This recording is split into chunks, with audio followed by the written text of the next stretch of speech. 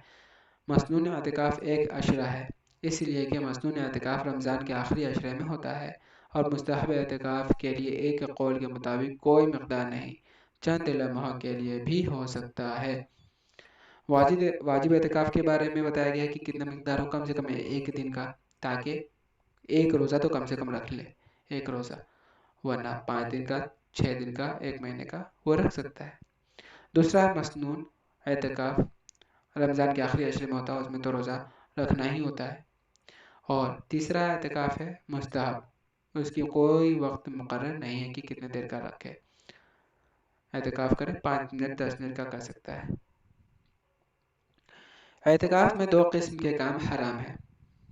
مسئلہ نمبر 8، حالت اعتکاف میں 2 قسم کے کام حرام ہیں، یعنی ان کے اعتکاف سے اگر واجب یا مسنون اعتکاف ہے تو فاسد ہو جائے گا، اس کی قضا کرنا پڑے گی، اور اگر مستحب اعتکاف ہے تو ختم ہو جائے گا، کیونکہ مستحب اعتکاف کے لیے کوئی مدت مقرر نہیں، اس لیے اس کی قضا بھی نہیں۔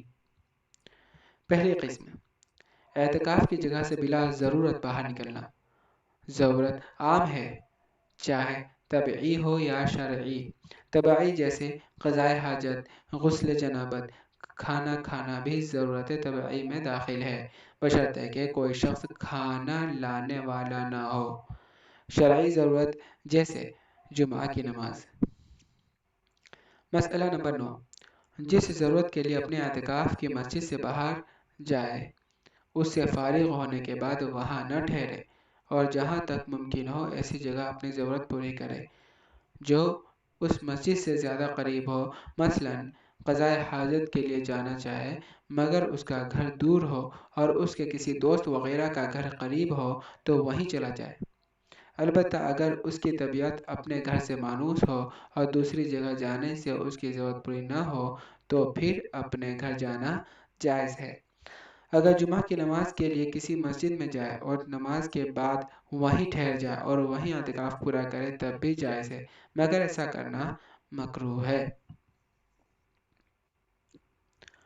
مسئلہ نمبر 10، بھولے سے بھی اپنے اعتکاف کی مسجد سے باہر نکلا تو اعتکاف ٹوٹ جائے گا۔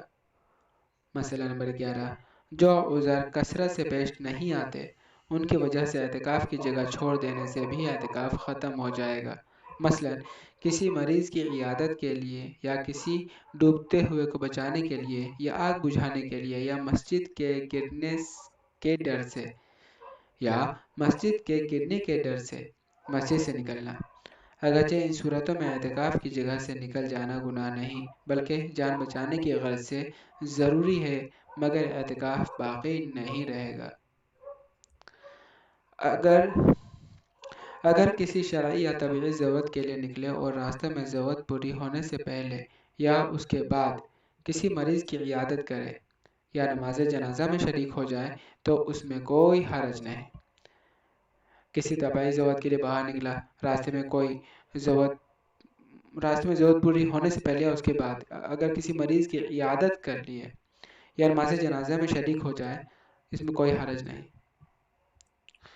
مسئلہ نمبر 12، جمعہ کی نماز کے لیے ایسے وقت میں جائے کہ تحیۃ المسجد اور سنت جمعہ وہاں پڑھ سکے، اور نماز کے بعد بھی سنت پڑھنے کے لیے ٹھہرنا جائز ہے۔ وقت کی اس مقدار کا اندازہ اعتکاف کرنے والے کی رائے پر چھوڑ دیا گیا ہے۔ اگر اندازہ غلط ہو جائے یعنی کچھ پہلے پہنچ جائے تو بھی کوئی حرج نہیں۔ مسئلہ نمبر 13، یہاں پر یہ بتایا گیا ہے کہ ایسے وقت میں نہ نکلے کہ کافی پہلے، جمعہ کی نماز سے کافی پہلے ہی پہنچ گئے، مثلا جمعہ کی نماز ہے 1 بجے جمعہ کی نماز ہے اور وہاں جا کے 10 بجے ہی بیٹھ جائے، ایسا نہ کرے کہ 10 بجے بیٹھ جائے، وہ اندازہ لگا کہ جمعہ کی نماز سے اتنا پہلے پہنچ جاؤں کہ سنت پڑھ لوں میں، بس ایسا، یعنی کہ کم سے کم وقت وہاں پر لگے، ایسا۔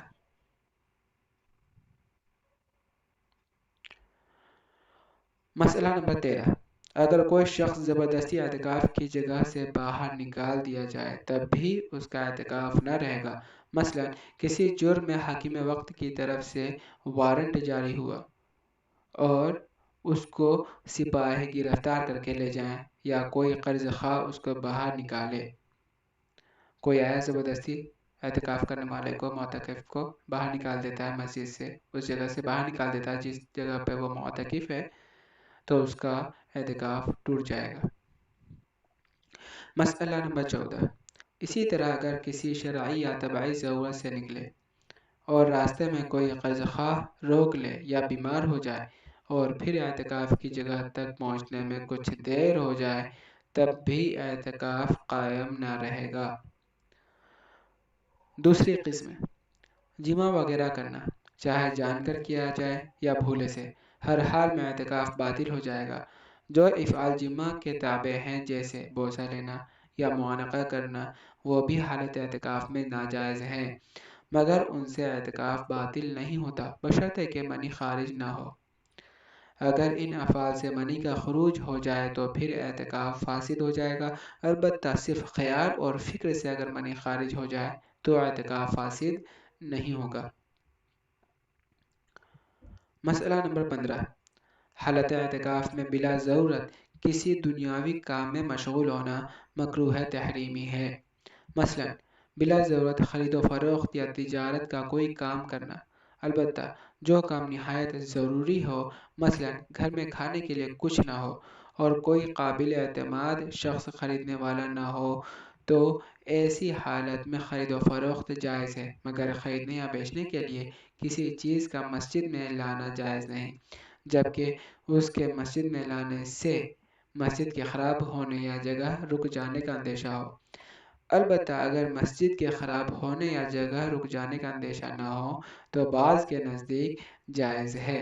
یعنی کہ یہاں بتایا گیا ہے کہ اگر ضرورت پڑتا ہے، کچھ ایسا ضرورت پڑتا ہے کہ خرید و فروخت ہمیں کرنا پڑے گا، معتکف کو کرنا پڑے گا، اس کو ایسا ضرورت آ گیا اور کوئی اعتماد والا شخص نہیں ہے، گھر میں کھانے پینے کا چیز نہیں ہے، تو زندگی بسر کرنے کے لیے، رزق حلال حاصل کرنے کے لیے اگر اس کو تجارت کرنی پڑے مسجد میں، حالانکہ اس کو تجارت جب مسجد میں کرتا ہے تو مسجد کے خراب ہونے کا ڈر نہیں ہے، جگہ رک جانے کا ڈر نہیں ہے، ٹھیک ہے، ایسا نہیں کہ جگہ رک رہا ہے مسجد کا، مسجدیں خراب ہو رہی ہیں اور اس کو بے حد ضرورت پڑ رہا ہے کہ خرید و فروخت کرے، تجارت کرے، تو مسجد میں بھی بعض کے نزدیک وہ خرید و فروخت کر سکتا ہے۔ مسئلہ نمبر 16، حالت اعتکاف میں ثواب سمجھ کر بالکل خاموش بیٹھنا بھی مکروہ تحریمی ہے، البتہ بری باتیں زبان سے نہ نکالے، جھوٹ نہ بولے، غیبت نہ کرے، بلکہ قرآن مجید کی تلاوت یا کسی دینی علم کے پڑھنے یا کسی اور عبادت میں اپنے اوقات صرف کرے۔ خلاصہ یہ ہے کہ بالکل خاموش بیٹھنا کوئی عبادت نہیں۔ مسئلہ نمبر 17، اگر عورت کو اعتکاف کی حالت میں حیض یا نفاس آ جائے تو اعتکاف چھوڑ دے، اس حالت میں اعتکاف درست نہیں، لیکن پاک ہونے کے بعد خاص اس دن کی قضا ضروری ہے۔ تو ناظرین، آج کے لیے اتنا ہی۔ ہمارا یہ سیشن پورا ہوتا ہے، ہمارا یہ چیپٹر پورا ہوتا ہے کتاب الصوم۔ اگر آپ کو اس سیشن سے یا کسی بھی سیشن سے کوئی دقت ہو کسی بھی مسئلے میں سمجھنے کے لیے، 2-3 بار اس مسئلے کو سنیں، انشاءاللہ آپ کی وہ دقت پوری ہو جائے گی۔ اگر پھر بھی دقت رہتی ہے تو آپ کمنٹ میں پوچھ سکتے ہیں، انشاءاللہ جلد سے جلد جواب دیا جائے گا۔ تو ملتے ہیں ناظرین اگلے سیشن میں۔ السلام علیکم ورحمۃ اللہ۔ اللہ تعالیٰ سے دعا ہے کہ اللہ تعالیٰ ہم سب کو حق بات کہنے کی، سننے کی، سمجھنے کی اور اس پر عمل کرنے کی توفیق عطا فرمائے۔ وآخر دعوانا ان الحمدللہ رب العالمین۔